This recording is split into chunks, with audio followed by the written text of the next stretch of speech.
Shut up and sit down.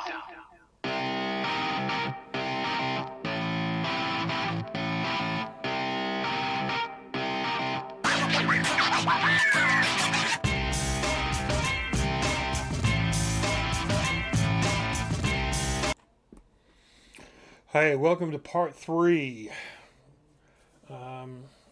Boy, let's just continue on. We're dealing with John Watson here. As you can see, the gospel truth, 4 really important reasons why Christians need to know that Jesus did not return, but he says returned 2,000 years ago. Let's continue on. Heaven and earth pass away. Not the smallest stroke or letter of the law will pass. In the original, it uses the Greek word iota, and then for the life of me now, I can't remember what the word for stroke is in Hayera or something like that in Hebrew. And here's what he's saying. Everything that's written in these scriptures is going to be fulfilled. Now, everything written in Scripture is going to be fulfilled. No. Everything written in the contract, every promise is made in the law and the promises that he made with Abraham. That is the old covenant. That is the contract. The law is not the covenant. What do I mean by that? Let's go to Hebrews 7 real quick, and I'll show you and explain to you why.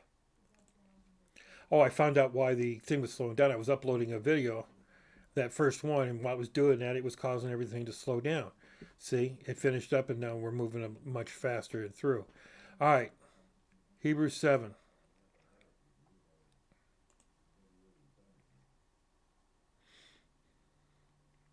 I think it's in Hebrews 7. We'll work our way through there.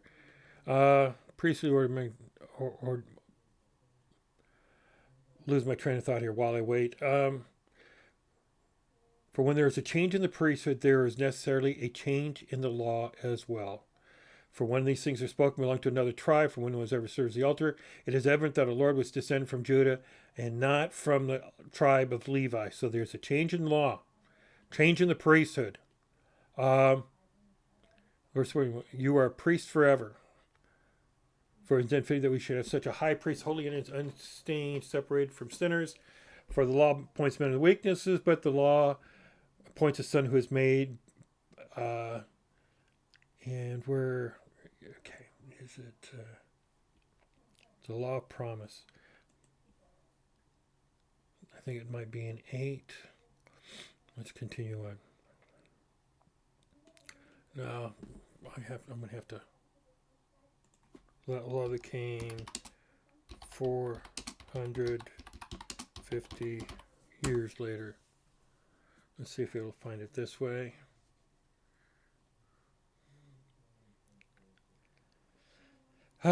Memory. I'm doing this off the top of my head. And I'm not... and Hebrews, it doesn't... I know it's in there. The law that came... promise. Or what I did it...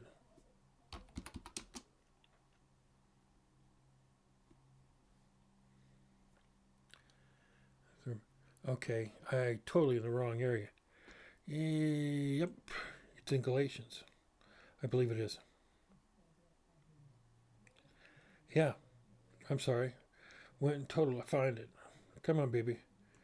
All right, Galatians 3. Let's look at something here.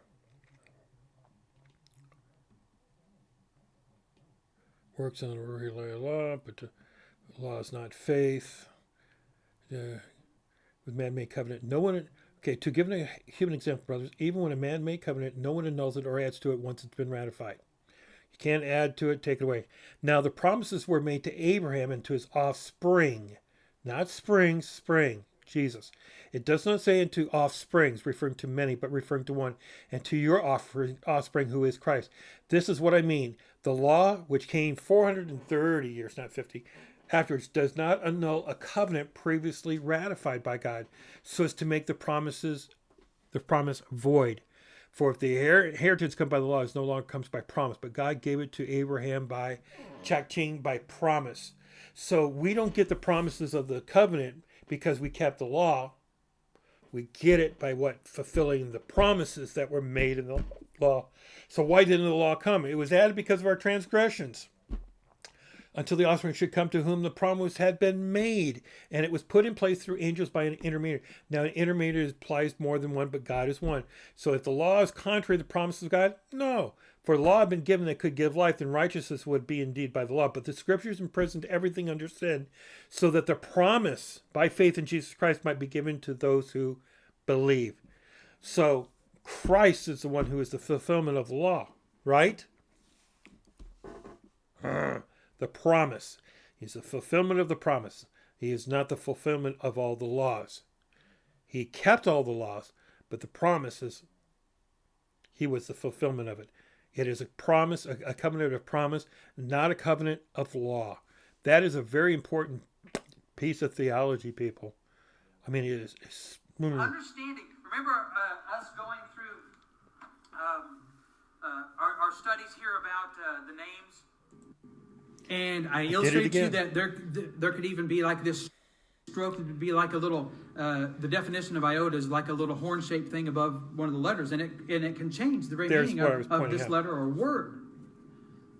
So here's what Jesus was saying. Down to that smallest little horn-shaped thing above a letter, it will all be fulfilled, or heaven and earth will not pass away. Nope. It says, all of the law will be fulfilled. It is easier for heaven and earth to pass away than for all the promises God made in there. Every jot and every tittle, every fine print of that contract, that promises that he made to Abraham, will be fulfilled by Christ. He will keep all the terms and all the conditions. He will never, ever sin. He will keep the law perfectly. All of everything, every jot and every tittle, he kept perfectly. Did the heavens and the earth end? No, because that's not what it said. It said it is easier for the heavens and the earth to pass away for not all of the promises God made in that covenant be fulfilled. It's a completely different perspective. And the perspective I'm telling you is one of the theologians, and he says he is not a theologian, but that is the argument of the theologians for centuries. You only have two options. Either heaven and earth is literal, or heaven and earth is symbolic.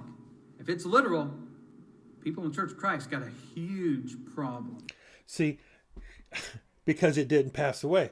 See, he suggests that it has to pass away. It has to pass away when the law is fulfilled. And that's, when you pour a different meaning into it, of course, then there's your problem. The problem is not an interpretation of the futures. The problem is understanding and applying a meaning to it that was never intended. Therefore, we are wrong, but oh, God forbid that, hey, he might not be. They're going to explain it away as much as they can. And not to mention, in Luke chapter 21 and verse 22, Jesus says, in Luke's version of the Olivet Discourse, he says, when you see all these things taking place, and you see all this happening, he says, this is the time that it's all going to be fulfilled. And I hate to tell you this, everything, the days of vengeance, everything in Deuteronomy 28, the blessings and the curses and all that were fulfilled.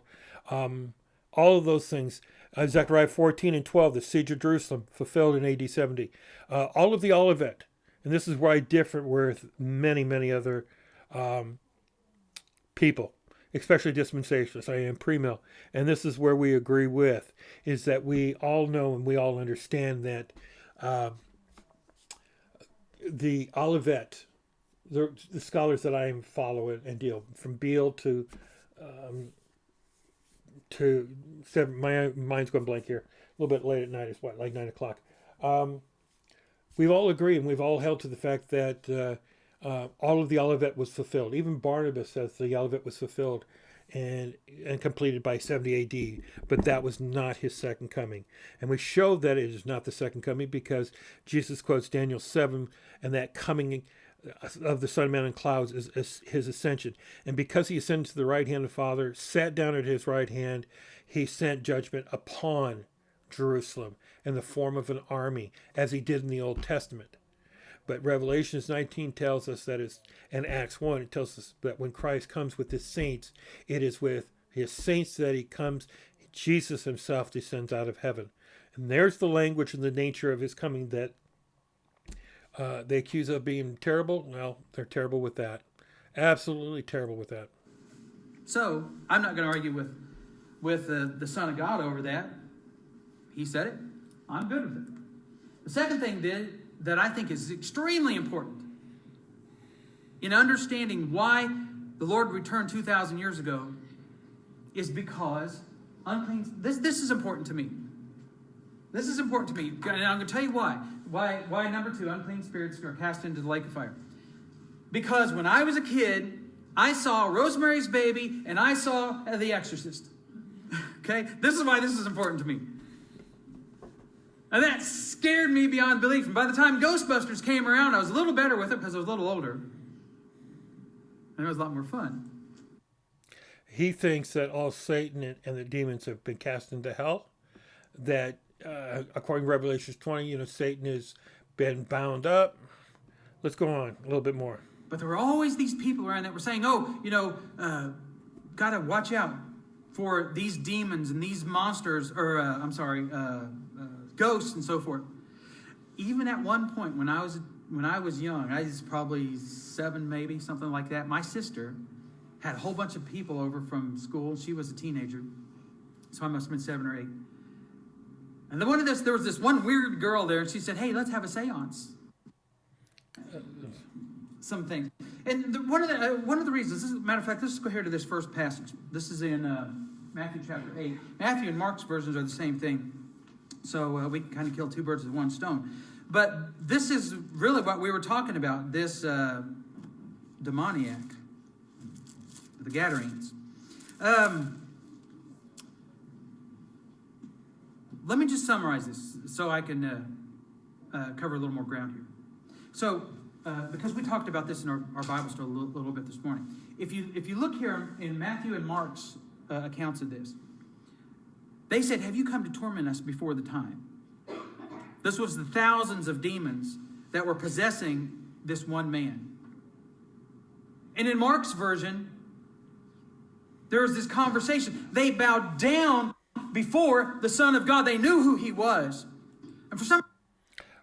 When it comes to Satan and demons, of course, they deny that they're good. They believe that all demons and Satan himself has all been thrown and cast in hell, that there are no more demons running around today. There's nobody that can be possessed or anything like that. But Paul tells us what? To be discerning of the spirits. And what did he say? Even after the cross, he said that Satan runs around like a roaring lion and all those things. The things that we see today is still Satan. It is still the work of demons. I myself have cast demons out of people. I know that they are real. And this whole argument that demons aren't real anymore, that they can't possess people, is absolutely false by experience and by knowledge of and the visible experiences, I guess, the simplest way to do it. He's totally off his rocker on this point. And I pretty much can skip over this because it's so ludicrous. Let's just bring back somebody from the dead. If you got the power of the Spirit, you should be able to do that. Somebody should be able to do that. Salvation comes, and the destruction of Jerusalem is taking place, and judgment is occurring on Israel. That's when these things are to take place. And in chapter 13, it says very clearly that the false prophet and the unclean spirit will pass out of the land at that time. In 1 Corinthians chapter 13, Paul says all of these things, these spiritual gifts, are going to pass out of the land. That's the similar language that he was using. They're going to fade away. They're going to go away. Wow. Then all that will be left is love. Faith, love, and charity, and that kind of stuff. So that's what he said in 1 Corinthians chapter 13.